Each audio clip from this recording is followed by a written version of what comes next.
So what do I do, YouTube? It's your boy KD in this thing, and I'm back at y'all again with another video. Okay, so before we get going with the video, man, I got a few announcements for y'all, bro. You know what I mean? So the first announcement I got for y'all, bro, is that we now offering memberships, y'all. I say the channel now offering memberships, y'all. You know what I'm saying? If you a real boxing fan and you rock with your boy KD, be sure to become a member, bro. You know what I'm saying? Rock out with your boy. Support the channel. All that good stuff, bro. We got 2 levels of the membership. The first level is $4.99. We call them the real boxing fans, right? And then the second level of the membership is the diehard boxing fans, man. So, yeah, bro, rock out with your boy KD, man, and become a member, bro. And, you know, in addition to the perks of the membership, we're going to be doing some drawings and some raffles for the members. You know what I'm saying? We're going to be giving away some merch, some memorabilia, all kind of good stuff, bro, in order to, build a little community over here, man.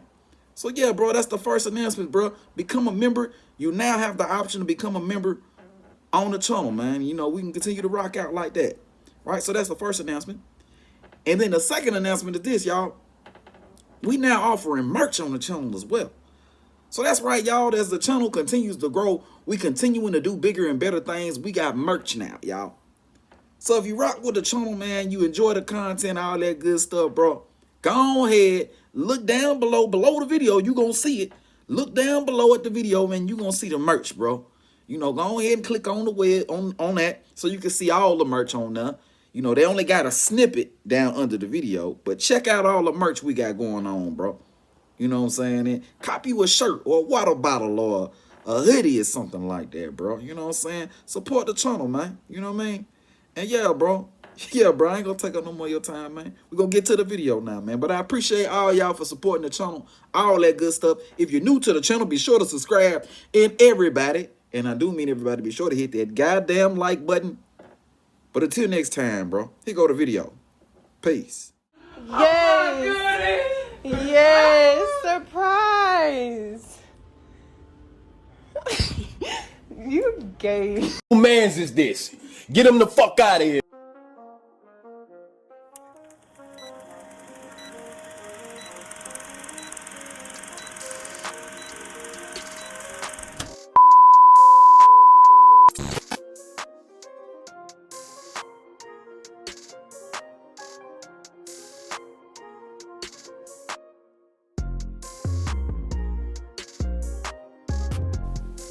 So what do I do, YouTube?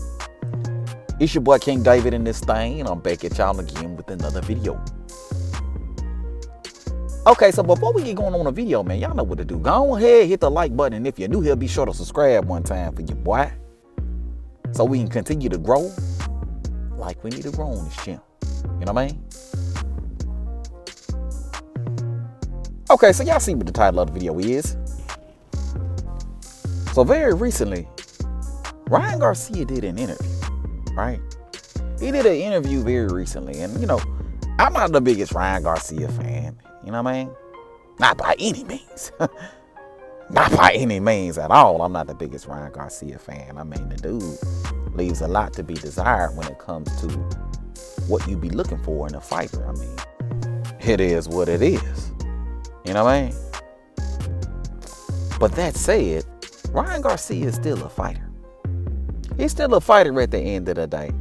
And because he's still a fighter, he still very much possesses a very, very valid perspective and point of view when it comes to the business dealings of PBC and how they treat guys that aren't affiliated with the PBC, right? I mean, at the end of the day, as many problems as I have with Ryan Garcia, you can't take away this man's experience, right? You can't take away his first-hand knowledge of the situation, right? So with that said, we're going to take a listen to an interview that was done by Ryan Garcia. And Ryan Garcia is pretty much going to break down his experience with the PBC with making this Tank Davis fight, right? And I want y'all to pay attention to a lot of things that Ryan Garcia says, because a lot of what he says sounds very familiar. It sounds very much like what's going on with a Terrence Bud Crawford and an Earl Spence Jr. as far as their negotiation process, right? Because there seems to be a lot of Earl Spence fans out there who seem to believe that Bud somehow ducked out of negotiations, right? But the fact of the matter is, there's just too much evidence to prove that not only did Bud not duck out of the negotiations, but these were more stall tactics and more duck tactics employed by PBC Al Heyman and Earl Spence Jr. But take a listen to this interview. It didn't make sense to do. You know, I wanted a fight in October of 2022 to get keep the momentum going. I had just fought in July, and I said, I'm going to fight in October, and they told me, they were very adamant, we're not going to fight you if you take that fight in December. And I was like, wow, okay. Okay, so there's two very important things that Ryan Garcia said. The first thing that he said that I think was very important is that the PBC pretty much told him that he cannot take a fight in October, knowing that the Tank fight was targeted for December, right? That's the first thing. The second thing to take note of is that told him that if he did take a fight in October, that pretty much he would not be fighting Tank, right? That the fight would not be happening, right?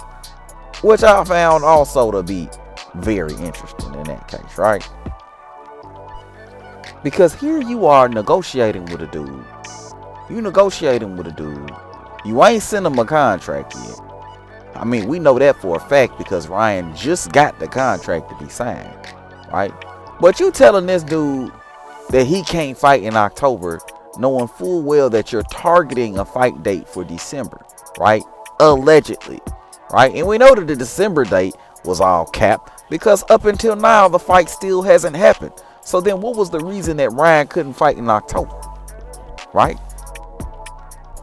But I know what the fanboys are going to say. But wait, KD, they didn't want to risk the fight getting interrupted in December, and the PBC didn't know. They didn't know, KD, that the fight wouldn't happen in December. But my thing is this. You got two fighters that are both healthy, right? So the first question's gotta be, why the hell didn't the fight happen in December, right? And then the second question's gotta be, how did they not know that the fight wouldn't happen in December, considering they ain't getting none of the fight details done, right? And if that's the case, why in the hell wouldn't they allow Ryan Garcia to fight in October knowing this information, right?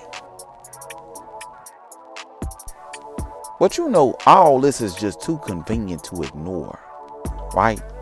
Because we got a very similar situation with a Terrence Bud Crawford and a Earl Spence Jr. as far as these quote unquote negotiations, right?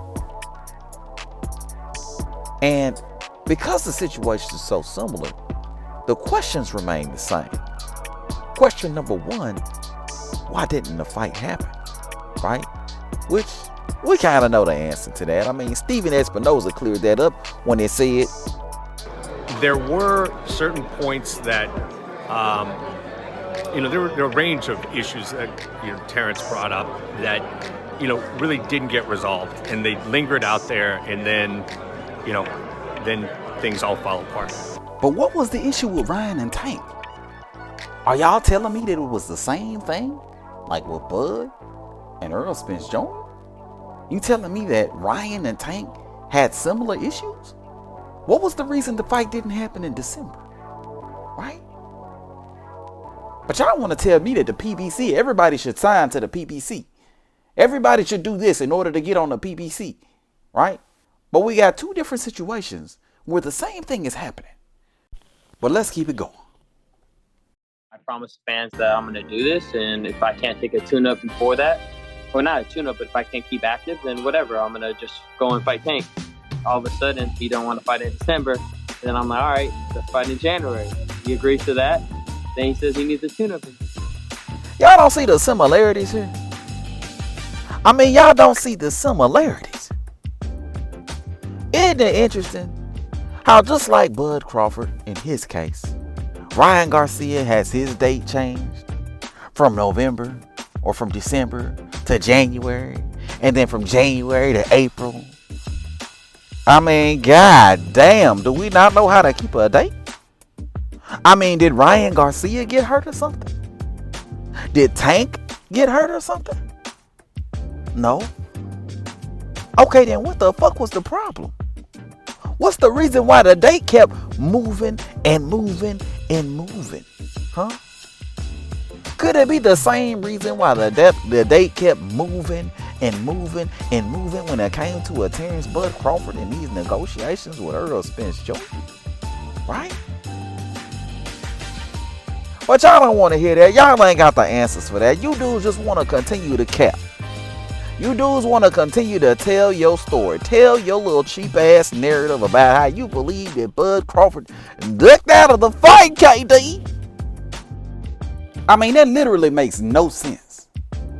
Absolutely no sense. I mean, why would you duck out of a fight you've been chasing for 5 years? Right? Why get a belt when a guy told you to get a belt when you wanted to duck out of a fight? Right? Why wait on the easy route when the guy told you he wanted to take the easy route first when you want to duck out of a fight? Why take a 65-35% split when you know you're the pound for pound #1 fighter in the sport of boxing when you want to duck out of a fight? Right? Why cross the street over to Earl Spence's side? Leave Top Rank, the promoter paying the most amount of money of all promoters. If you want to duck out of a fight, wouldn't it have made more sense to just stay on Top Rank side? Right? Why petition the WBC and the IBF to become Earl Spence's mandatory if you want to duck out of a fight? Right? Nevertheless, I digress, because this is all aside from the point.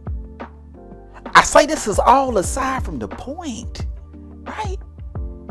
Because the fact of the matter is, just like Bud Crawford's date was pushed back over and over again, Ryan Garcia is experiencing something very similar, and it seems to be a tradition among the fighters over at the PBC.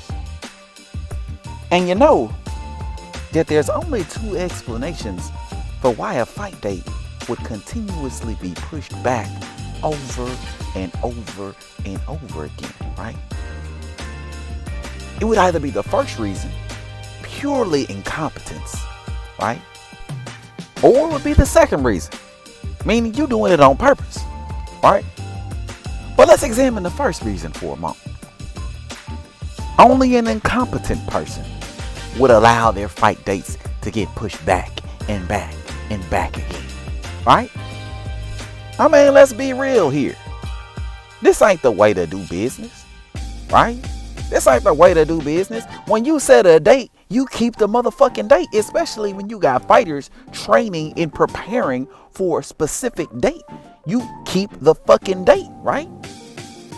That ain't how you do business. Changing the date, moving it, switching it, tune-ups, this, that. Come on, bro, that ain't how you do shit, right?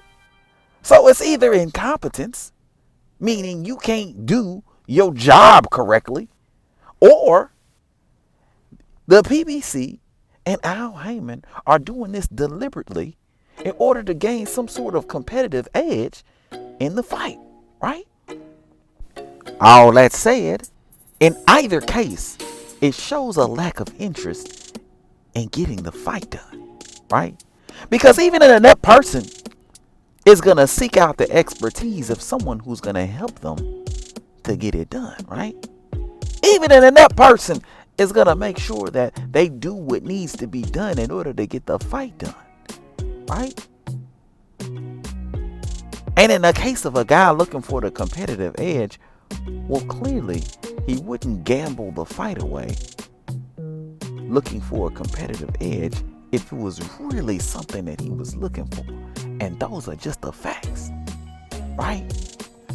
Or it could even be that they don't want the fight at all. That's always a possibility, right?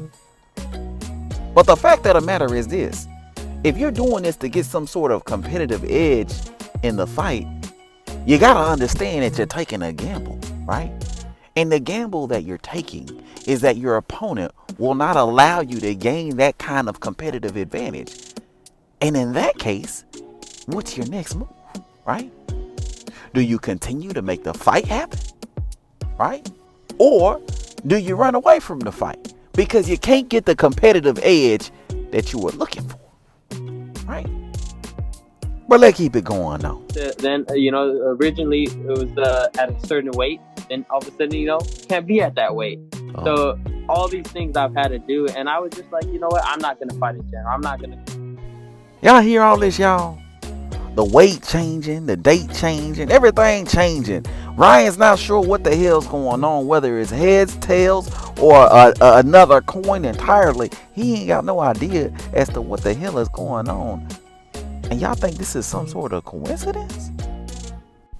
Y'all want boxing fans to believe that these guys want the big fights. They want these competitive fights.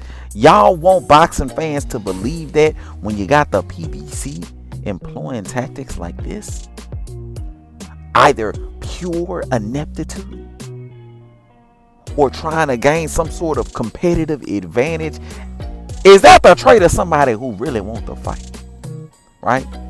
Is that the trait of somebody who really wants to fight? Hell no, it ain't. Right?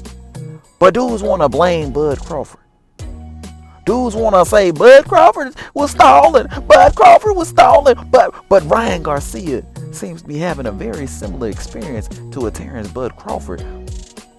But I guess that's a coincidence, right? Y'all gotta make it make sense, man. I'm gonna go ahead and wrap the video up right here, man. Let me know what your thoughts is, bro. Hit it up in the comment section below. If you're new to the channel, be sure to subscribe. And everybody, and I do mean everybody, be sure to hit that goddamn like button on your way out. But until next time, bro, I'm gonna holler at y'all. Peace.